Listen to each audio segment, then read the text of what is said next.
Good afternoon. I am Kate Heald. I am the College and Career Navigator at Bethesda Chevy Chase High School. We also have on here my co-host or other CCN, Latasha Kelly from Paint Branch High School. And we are joined today by Janae Nippenberg, who is going to talk to us about one of the most important parts of the college process, which is how do you pay for it? So I am going to go ahead and turn myself off and we will get started. Thank you, Catherine. Thanks for the introduction. As Catherine mentioned, my name is Janae Nippenberg. I am with Earnest Student Loans. I've been in the industry for a minute. I've been working in financial aid for about 25 years. I started on the school side, so I've worked at a couple different schools in Maryland before transferring over to the lending side. I was at PNC Bank for a while, but now I'm with Ernest, and I'm happy that you could join me as I talk a little bit about paying for college because I'm sure that you are, trying to put all the different puzzle pieces together and as far as how this works. The first time around it can be an experience, right? Not that it's impossible to navigate, but I'm sure you have a lot of questions as far as how the FAFSA works, what lending looks like, and how you can really get some free money to help pay for college. If you do have questions, we can take, just let me know. Catherine's going to help me because I'm having problems seeing the chat and presenting at the same time. But if you do have any questions, feel free to put those in the chat. We can also take some questions at the end. So let's get started. Hold on for 1 second.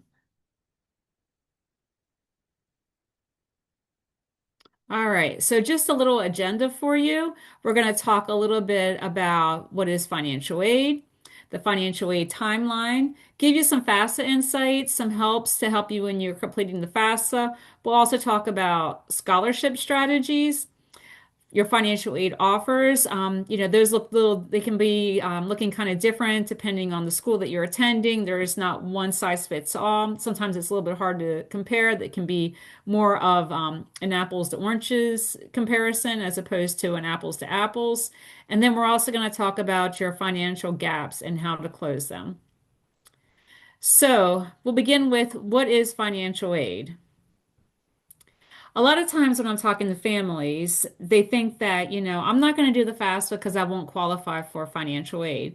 Well, that's not exactly 100% correct. Financial aid, it's just not the free money that their school is offering you on your offer letter, but it's also, there's also some self-help there too as well. So when you're looking at financial aid, you really should break it down into two different types. So we have gift aid, and that is the free money that you're probably thinking about when we talk about financial aid. Those can be scholarships, grants, military benefits, tuition discounts, promise programs. There's, all those things that could come from the school, they can come from the federal government, they can come from the state, they can come from different organizations you might be involved in, and they can also come from, maybe the time that you served in the military. The other part of that is we do have self-help too. And we see that federal work study, that is something that is, it's like a job. It's a job that you'll have on campus. And it's more of a, earn as you go. Typically what happens is, federal work study, it is need-based. If those funds are available and you are, you're eligible for them, your school will put those, on your offer letter in your school portal, and they'll say, hey, you're eligible for federal work study. You can earn up to, just giving you a figure, $5,000. You have to find your job. And then you kind of get paid like you would at any other job, and you actually work on campus. And I can't give enough love for federal work for work study because it's something that you get work experience and you also get paid. So that kind of really helps you with your college expenses too as well. Again, that's something that your school would award you. Also, there's other things that you have to repay, and those would be your student loans, whether it be your direct subsidized, your direct unsub loans, Parent Plus loans, and then also private student loans too as well. And we'll talk a little bit about all these a little bit further into the presentation. So let's first talk about the application timeline. As you're starting to plan and you're getting ready, and you're wherever you are in your what depending on what year you are, there's certain things you want to think about. So if you are going into your senior year, you should really be starting to think about scholarships. The advice I always give families is, start to collect these, soon. You could start collecting these when you were in middle school. Basically, just, if you see a scholarship that you might be eligible for, save that digitally or, have a copy that you're putting in a folder. And you want to make sure you're collecting all these so that when it does come time for you to apply, you have all this information ready and you can just start applying for scholarships. Some scholarships you may be open to underclassmen. Some scholarships you might have to wait to your senior year to apply. Scholarships, some may be renewable, some may not. And actually, you'll probably find the majority of cases, most of the scholarships are not renewable and that you would have to reapply each year. There's also, things to think about before your senior year, like post-secondary options, just really starting to think, okay, is college for me? And, college might not be for you. It's not for everybody. But obviously, just finding your path after you graduate is very, very important. It could be that you want to go to trade school. It may be that you want to go into the military. It's not that you have to go to college, but, there's other options for you. And this is a time to really start thinking about what you're going to do after you do graduate from high school. Talk to your parents about savings. Everyone's in a different situation. There are some parents who maybe started saving, the day that you were born, so they may have put back a 529 for you. There are other parents that maybe, they had other struggles and just weren't able to do that. You may have siblings. That really affects how much your parents are able to pay for your education too, as well. So I, just really suggest having an honest conversation with them about, how much can we afford for college? Do we have any savings? Has, grandma or grandpa put any money back for my college education? Those sorts of things. Also, you want to look at your return on investment. Obviously, you might have to borrow to go to school. So that's money that you're paying. That's money you might have to pay back. You want to make sure that you're getting a return on your investment. And I always tell students, look, your college education is an investment. You're investing your time and your money now so that you can have earning power in the future. So you really want to make sure that you are, having a major that is going to absolutely, afford you a lifestyle that you want to have once you do graduate. Talk to your counselor. This is also very important. Your counselors have a wealth of knowledge. You might think, oh, well, this question might sound silly, but probably if you're thinking it, some others are too as well. So your counselor is a great resource. And also, you want to make a cost-conscious college list. And we'll talk a little bit about that on the next slide. But basically, you want to think about, okay, so what is the cost for me to go to this college and what benefits and what earning power do I have in the end? All right, as we talk about the college conscious, cost conscious college list, that's a lot of C's. There's a lot of things to take in consideration. You want your list to have diversity and variety. And I've always stressed to students, look, you might want to go to, state school A, right? And that's really great. But have you also thought about maybe also applying to a community college too, just in case, you're not getting the funds that you need, just in case you realize that you don't want to be that far away from home, just things like that to think about. You always want to include a meets need university on your college list. And what that means is that, there's one school where maybe the cost is very affordable. Typically, that is a community college where, you're not going to have to worry about your funds so much. You also want, again, talk about that budget with your family. Let's see, how much it costs to go to school. Let's see what the acceptance letters are. Let's talk about financial aid. And let's really have a list that takes all this into consideration. And you can also collect data. There's a lot of net price calculators out there. As I talk to families, one thing that I always hear is that, we don't really know how much it costs to go to college. We see all these numbers. We know that it's more than just tuition and fees. If you are going away, and you can't live with your parents, there's also room and board, there's transportation expenses, there's, books, a lot of different expenses that go into it. And net price calculators can help you. And you might see some of those on your school's website too, as well. I talked before about, your return on investment in making that college list. And some things to really consider is, will paying more for my college really mean that I'm going to make more? And in some cases, that's very individual, right? So there are times where, going to a private school may make sense, and there are times where it might not make sense to you. But that's one thing you really need to think about. Will post-graduation employment rate for the school? What is it for my degree major? So that's something that you want to think about too. You want to make sure that when you graduate, you're able to secure employment, and that's very important. So I would absolutely look up those numbers to see, what the employment figures are, what kind of, what does that look like once you do graduate? And then when you're looking that up, also look up what the income is too, for that school and also for the major that you're going into, because those are very important. Like I said, this is a return on investment. You're investing your time and your money, and you just want to make sure that you're getting the most out of it. And that includes, the whole borrowing part too as well. And does it make sense to borrow and what your payments are going to look like? And, what does that look like for students overall at the school that are attending to as well? Because it's more than just a sticker price, and I want to stress that too as well. You also want to find a college where you're going to fit in. You'd like the quality of education, you like the culture, you're able to make friends because you really want to finish school. And that is the biggest indicator of success is finishing. You absolutely want to finish with your 4-year degree if you start.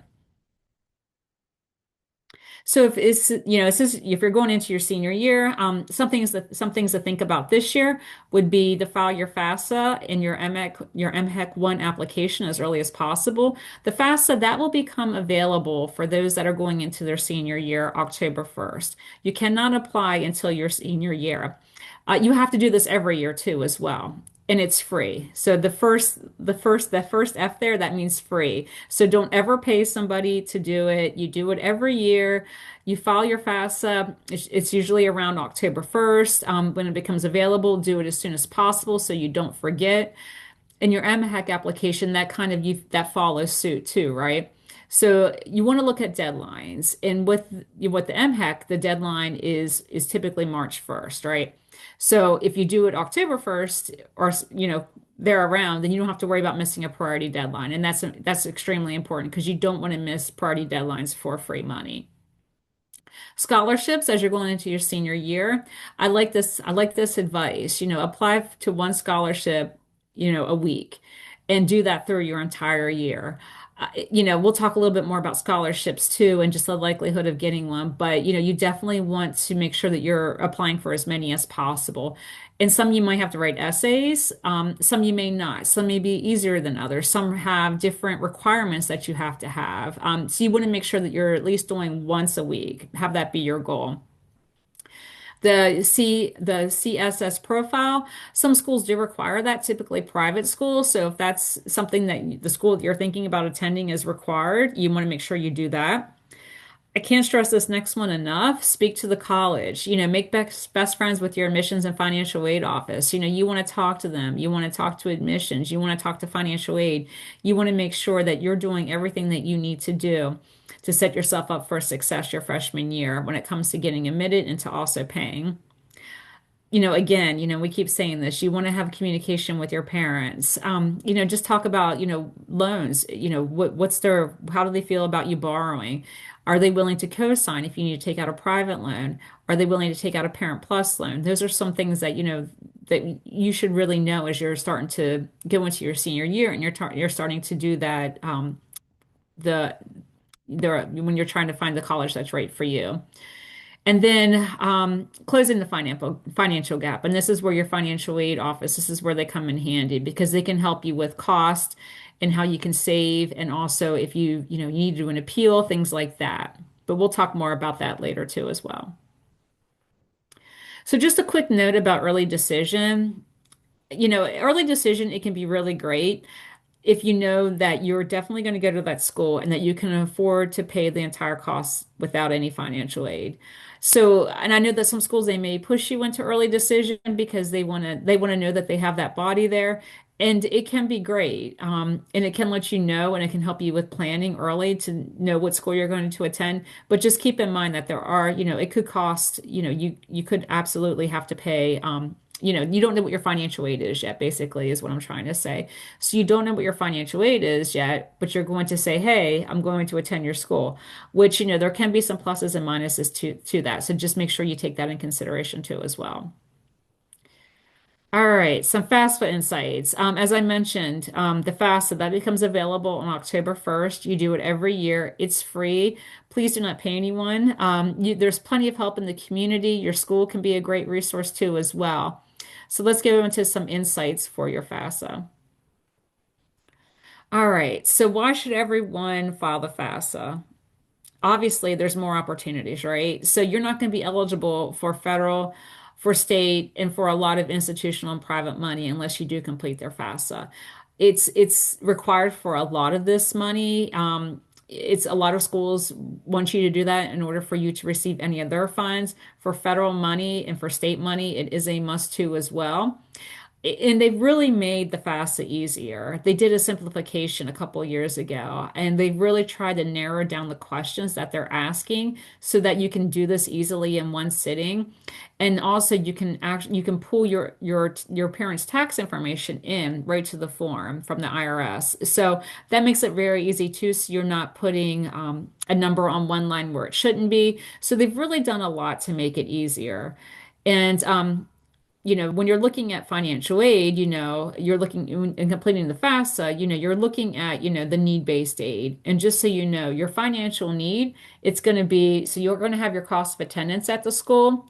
And then the FAFSA is going to give you your student aid index, your SAI. And then what's left over is called that's your financial need. So it is the most important step in the first step in paying for college. So you want to make sure you do that again, October 1st of every year. And this page, it just has some numbers, and I think this is really great. It's a really great visual to look at as you're thinking about, how you're paying for college and also completing the FAFSA. So, 87% of families who did do the FAFSA, they did benefit from filing the FAFSA.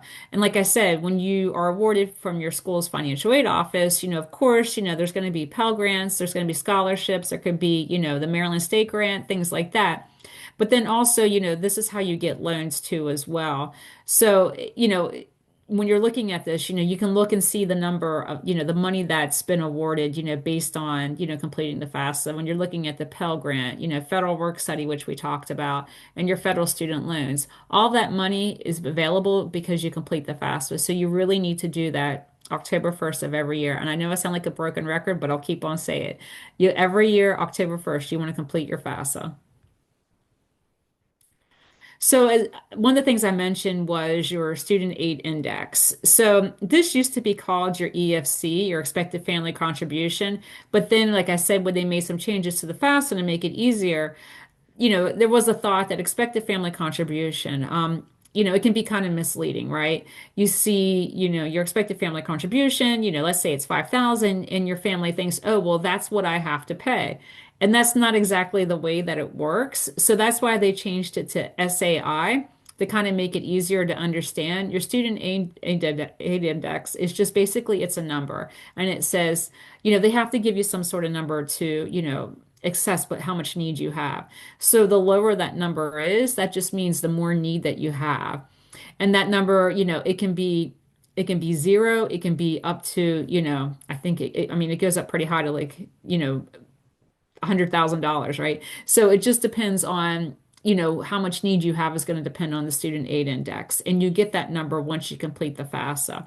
And there's a little photo of, how you get into the FAFSA. So you want to make sure you go to the correct government website to complete your FAFSA. And like I said, don't pay anything to have that FAFSA completed. All right, some best filing practices. You should really start your FAFSA and complete it in one session. It really is the easiest way to do this. And like I said, they've really made it easier. They've taken off some questions, changed the way some questions are worded just to make the process a little bit easier. The one thing that you do need in order to log into the site is your FSA ID. So this can take a couple of days to be created. So you want to make sure you do this, approximately, 4 days to a week before you plan on completing your FAFSA, just to make sure that you have it. And basically, you're going to need your FSA ID, and your parents are going to need that too as well. So everybody will have an FSA ID in order to complete the FAFSA. So here are some questions, some common questions that, students typically have. Again, my family makes more, a lot of money. Should I file? Absolutely. There's no harm in filing your FAFSA. This is one of those things where, you could end up with, institutional money. Maybe you need loans. This could be how you get federal work study. All this is all eligible because you completed the FAFSA. So you want to make sure that you do it, even if your family does make a lot of money. When should you file the FAFSA? Again, October 1st. You want to make sure you do that every year. It's extremely important. When will I know my cost to attend college? So this is where, not every school is the same. You could receive your offer letter sometime in November. And typically, if you are an incoming student, you will be awarded a lot sooner than those that are returning students. But I would say sometime, in the November to March timeframe is when you should be notified of your financial aid offers. If you are a returning student, a lot of times schools will take that spring break time to award students. So it does happen a little bit later for returning students. But if you are an incoming freshman, it's typically going to be sometime after November. Can I send my FAFSA to colleges where I've been accepted? Only to where you've been accepted. And you don't have to send it to you send it to as many colleges as you want. It's free. And you can send it to as many as you need to. It can be to schools that you're thinking about going to, but you're not sure. There's no harm in sending it to schools, even if you haven't been accepted yet or you haven't applied. What if I'm ineligible to complete the FAFSA? Well, you still can complete the MHEC 1 application, and you want to make sure that you talk to your financial aid office, office at your college, just to see if there's anything else extra that you can do. All right, so next we're going to talk about FAFSA contributions. And I think that we do have some messages in the chat. And let me take a I've been pause. answering. I think I've Oh, answered you everything. haven't? Yes, Okay, thank you. gotcha. Thank you. Awesome, great. No worries, no worries, no worries. If there is something that we do need to get back and discuss, just let me know. I'm more than happy to. All right. So one of the biggest questions that we always have with the FAFSA is who is your contributor? So this we used to call this, the parent part of the FAFSA. And then, when they made all the changes, they said, okay, let's call it the contributors. Not to complicate things, but this is a question that a lot of families have when they're completing the FAFSA. So, so the contributor is basically it's going to probably be your parents, right? And it can only be a biological or adopted parent or step parent or a spouse. It cannot be a grandparent that you live with. It cannot be a sibling that you live with. It has to be, a biological parent, an adopted parent, step parent, or a spouse. So when they're completing it, they want to make sure that they have their own FAFSA ID. As I mentioned, you're going to have your FAFSA ID, and each parent's going to have their own separate FSA ID. If you do already have one, then you do not have to create another. Sometimes you may have an older brother or sister, so maybe your parents have already created an FSA ID. You want to, you keep using that one. You don't have to create a new one. Again, you should create this, approximately 4 days to a week before you're starting the FAFSA. You want to make sure that you have it. And you must use your Social Security number or alien registration number to complete the FSA ID. Your parent or a spouse, they may not have one, but since you are a student and this is federal money, you should have one to complete it. All right, some words of caution. Most students will not be dependent on the FAFSA and be required to include their parents' information. So basically, what this means, a lot of times, students may think, I don't live with my parent, they don't support me, I'm going off to college, I'm not going to get any money at all from mom and dad. Why do I have to put their information on the FAFSA? And basically, it's something that you have to do, right? It's a way to kind of level the playing field, and to make sure that everyone's is completing the form the same way. So you might think that even though you you have your job. You may think that just because you filed your own taxes, that you don't need to include your parents on the FAFSA, but that's not the way that it works. You would be required to put in parent information. And there are some situations where, things would change. And what they do is they consider you a dependent student. So that's why you have to put your parents' information. But if you're an independent student, then you don't have to. But those rules are very strict. You have to be 24 years of age. You would have to be married, active duty or a veteran. If you have children, if you're a grad student, and if you're an orphan or ward of the court, or if you're homeless and uncompetent. So basically, in most cases, you're going to have to put your parents' information on the FAFSA.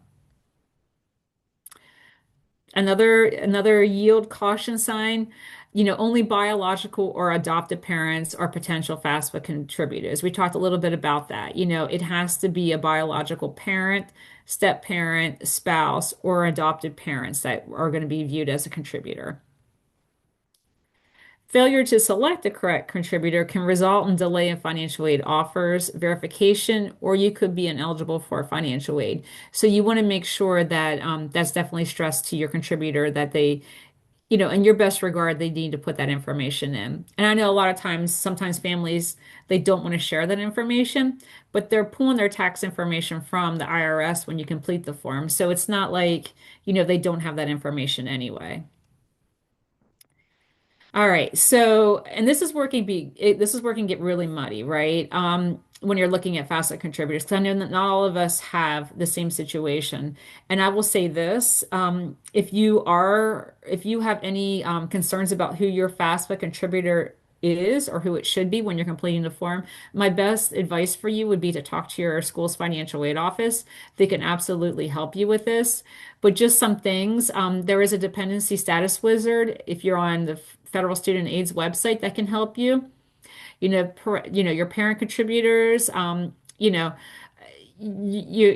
going to be your parents, right? And like I said, typically you're going to be a dependent student. But again, there are unusual circumstances, and this is where your school's financial aid office will come into play and help you with that. Okay, so, I know this always comes down to taxes and who's claiming who, and, sometimes one parent may be claiming you and your parents are divorced. So again, if the taxes are found jointly between your parents and they're married, then only one parent is the FAFSA contributor. And what that means is that they're the only ones who have to complete the form. And when the income from, both the parents will be pulled in because they filed their taxes together. So only one parent, they're the only ones who need to sign with their FSA ID. But again, this is for, parents who are married and they file together. That information on the taxes will be pulled in, for both of them because they did file jointly. But what if your taxes are filed separately? Well, then that means that both are going to need to have that FSA ID, and then they're both going to have to sign, and they're going to have to consent that have their information pulled in since they filed their taxes separately. So, which parent is the FAFSA contributor if parents are living together but are not married? So, if they're living together, then that's going to be, they both are going to need to have an FSA ID. So, if they're living together, both your parents live together but they're not married, you would have to put both their information on the FAFSA, and they both have to have the FSA ID. So, which parent, excuse me one second. Things were popping up on oh, sorry. Let me get back screen. My bad. All right. So which parent is the FAFSA contributor if their parents do not live together? So this is also, again, I know that, everyone has a different circumstance. Your parents, let's say they don't live together. They're going to look to see which parent provided the greater financial support the last 12 months. Okay. And that parent's the one that's going to need the FSID. And, I can't tell you how many times working in a financial aid office, I've heard, well, both parents are, right? Well, what they're going to look at is then who has made the most money the last 12 months. And that's the one that's going to need the FSA ID. Again, like I said, this can be kind of complicated when you're looking at the FAFSA contributor. So if you do have any questions and you speak to your financial aid office, they'll be able to help you out. All right, if you're another, here we go, another year to yield of caution, right? If your student is dependent, refusal to act as a parent contributor will cause them to be ineligible for most federal student aid. So again, you might think, oh, well, I'm independent, I'm living alone, I have my own place. That's not exactly, how it works. You probably are going to still need to have your parents' information, and they probably as a yeah, as a parent contributor. Dependent status cannot be altered by claiming the student as as a dependent on your taxes. So basically, I should say, by not claiming the student as a dependent on your taxes. So basically, what this means is that, your parents, they may say, oh, well, we're not going to claim you, you're not dependent of us. Again, it's a little bit deeper than just your taxes and filing taxes. So you want to make sure that, if, like I said, if you did not meet any of that criteria that I said before about being 24 years of age, being married, active duty, having a child, being a grad student, those sorts of things, you will need to put your parents' information. FAFSA contributors are not determined by looking at the custodian parent nor the parent who claims the student on their taxes. Again, they're going to look at who's contributing the most money towards you. And again, if both your parents say, well, we're doing this 50-50, then they're going to look at the parent who is making the most money. All right, so some scholarship strategies. And this is the free money, right? So this is the fun part.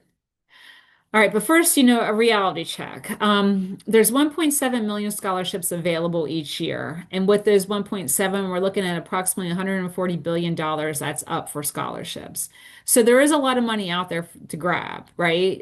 So you want to make sure you're doing everything you can, again, by applying for scholarships, once every week to make sure that you're taking advantage of that money. Most students are eligible for between 50 to 100 of those scholarships. The average student leverages $7,293 in scholarships to go to college. And a lot of these will look at majors, right? So you'll see a lot of health, humanities, business, and technology majors.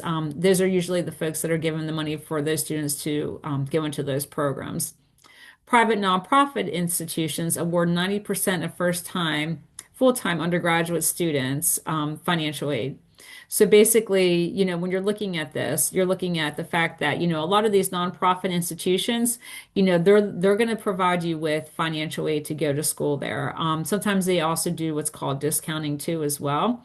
So you want to make sure you're taking that into consideration and that's why it's so hard with, figuring out the cost that it goes to go to some schools because when you're looking at private nonprofits, they may have a very large price tag, but there may be discounting and additional grant and scholarship money that they're offering to make it more affordable, maybe even in some cases than going to a four-year public school. So that's just something that you really need to think about too as well.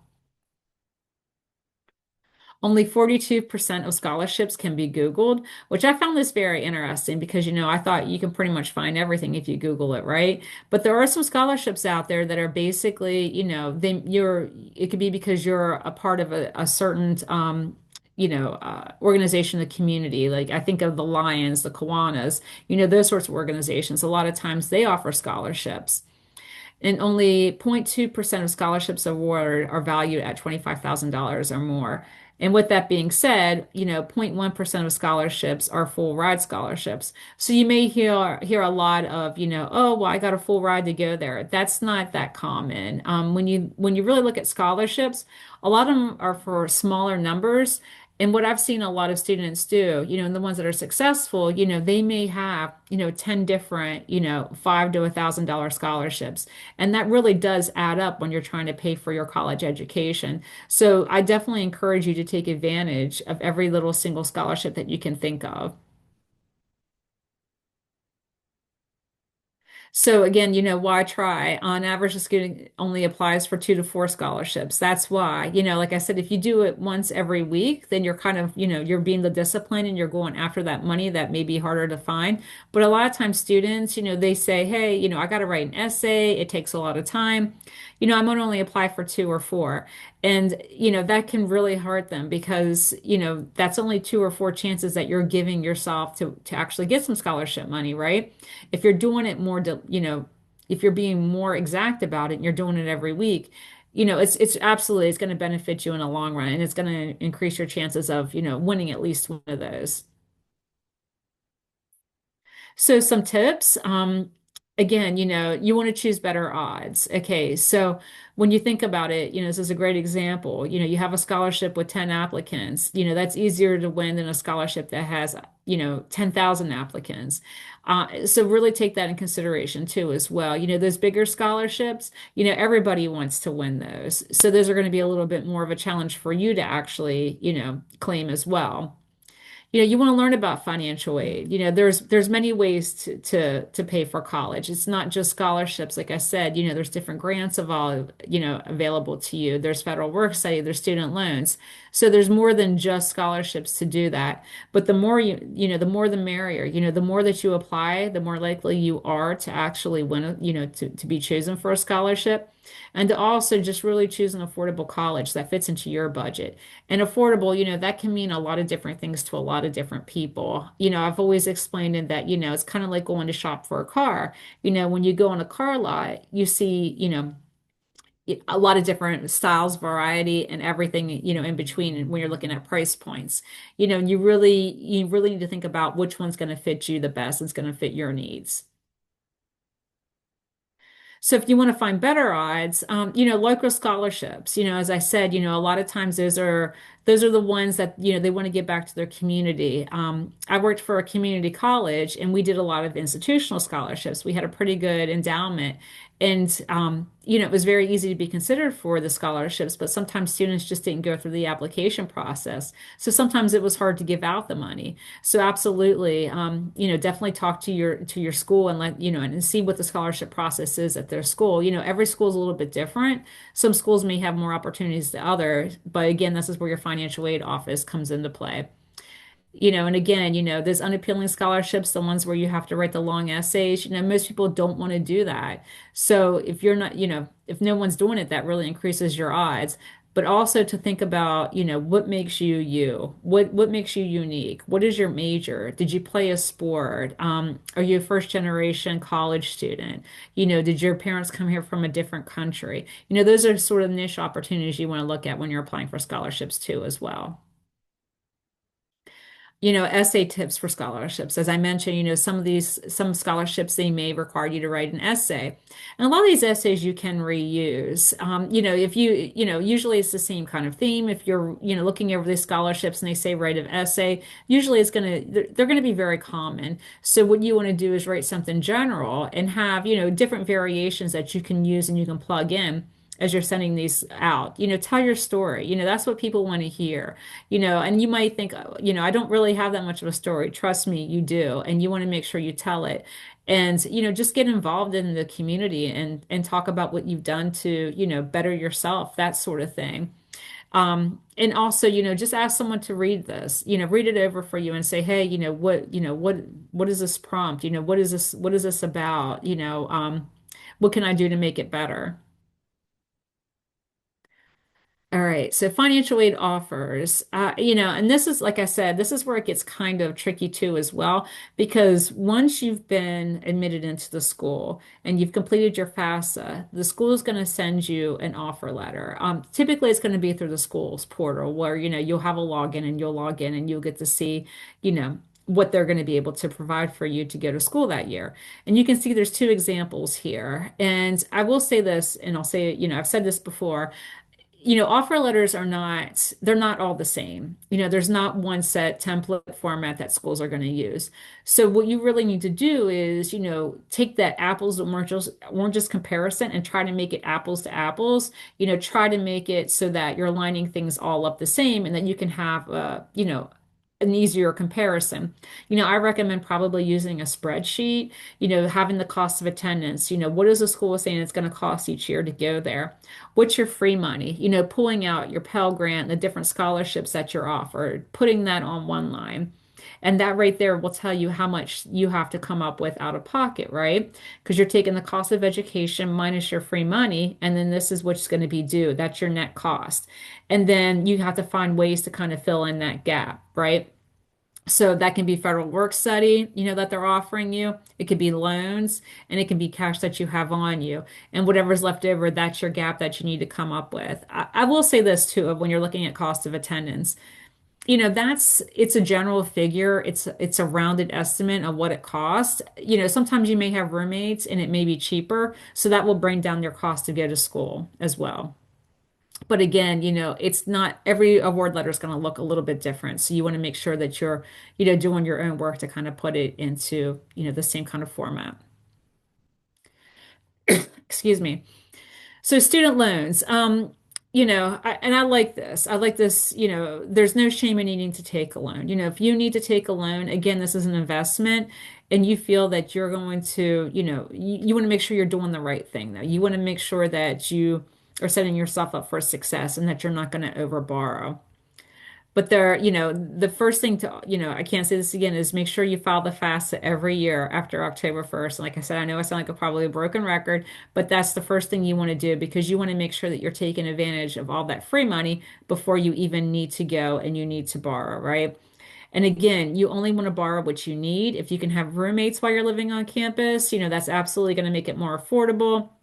You want to keep looking for scholarships. Again, a lot of times students, they may put a lot of work into finding scholarships their first year, and a lot of scholarships are not renewable. So when it comes to, their second or third and fourth year, they might not have as much free money, and then they're going to have to borrow. So those are all things to really take in consideration. And also, just keep in mind that depending on what kind of loan you're borrowing, it could be accruing interest, from the time that it's in your hands. So you want to also take that in consideration too, as well.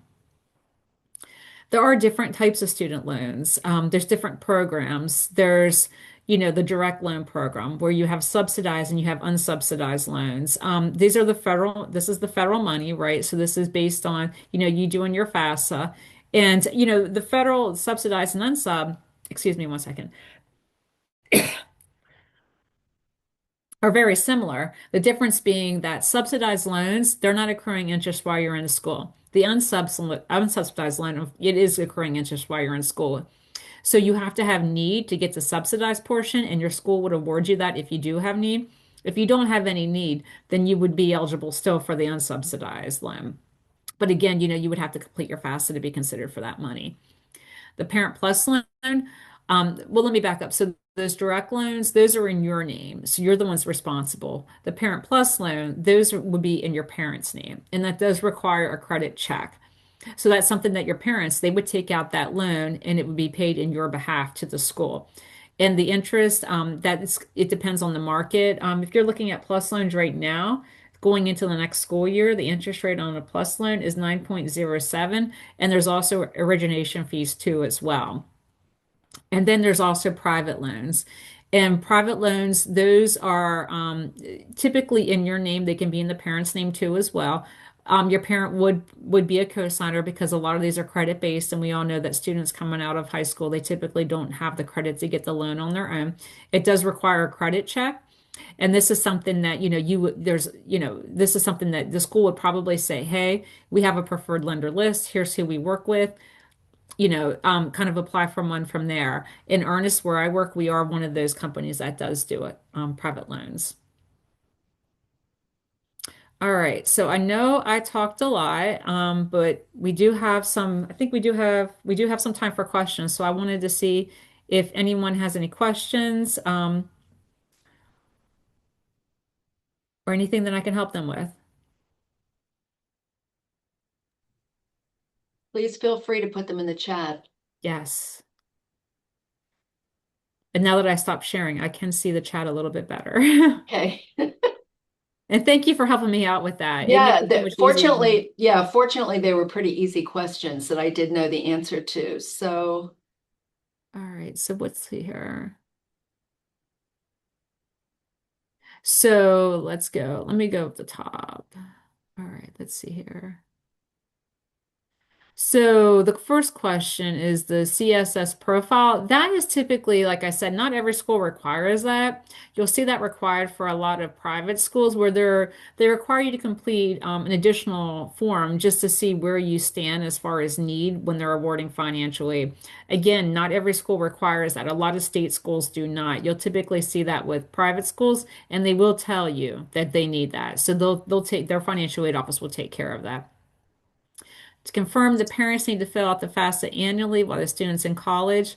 All right, so basically, when you are a senior in October, so if you're a senior on this call right now, when October comes, October 1st, you would complete the FAFSA and you do it every year.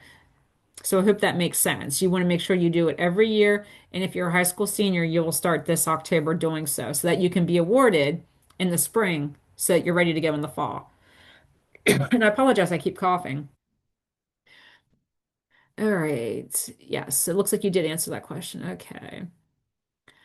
So, yes, you can go ahead and you can create that FSA ID right now. Your parents can do that. You can do that to make sure that you're ready to go. Like I said, you want to make sure you do it at least a couple days before you're ready to complete your FAFSA, just because it does take a couple days. And you don't want to have to wait. If you already have all your information, you're sitting down to do your FAFSA, you want to keep you want to keep the momentum going. Yeah, and it looks like okay for the FSA ID, yes. The student needs it and the two parents, correct. I would have just to be on the safe side, I would always have both parents complete that FSA ID. Like I said, you only need one to go in and to consent to having their information from their tax return if they did file jointly, pulled in, but you want to make sure, I mean, you might as well both just go ahead and do it. It says, wait, did I just hear? So hopefully this makes sense. It says, wait, did I just hear each parent should have one? Apologies if I've misunderstood. So only one parent will sign if the taxes were filed jointly together. Like I said, when you're filing your taxes jointly, then all that income information is there on one form. So only one parent needs to do it to sign. But like I said, there are situations where maybe the parents didn't file together, and then each parent would need to have the FSA ID. Okay.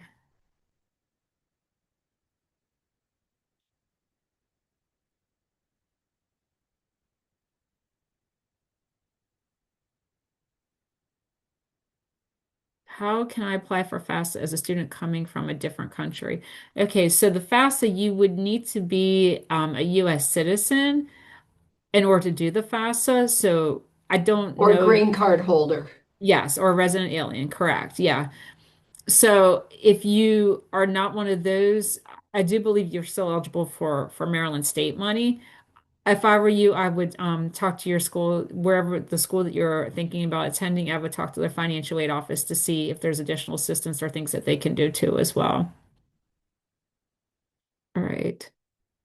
All right. Yeah, early action. That is a little bit different than early decision. Yes.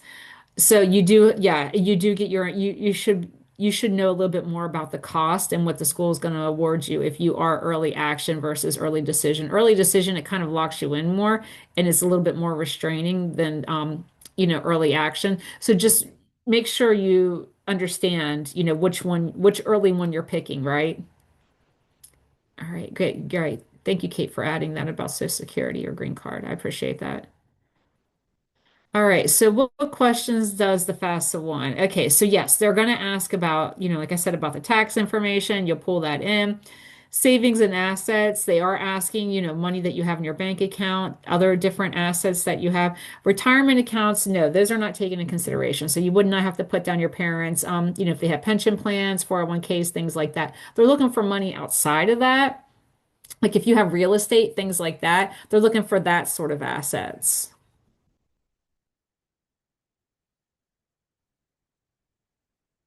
And I think I got to the end of the questions.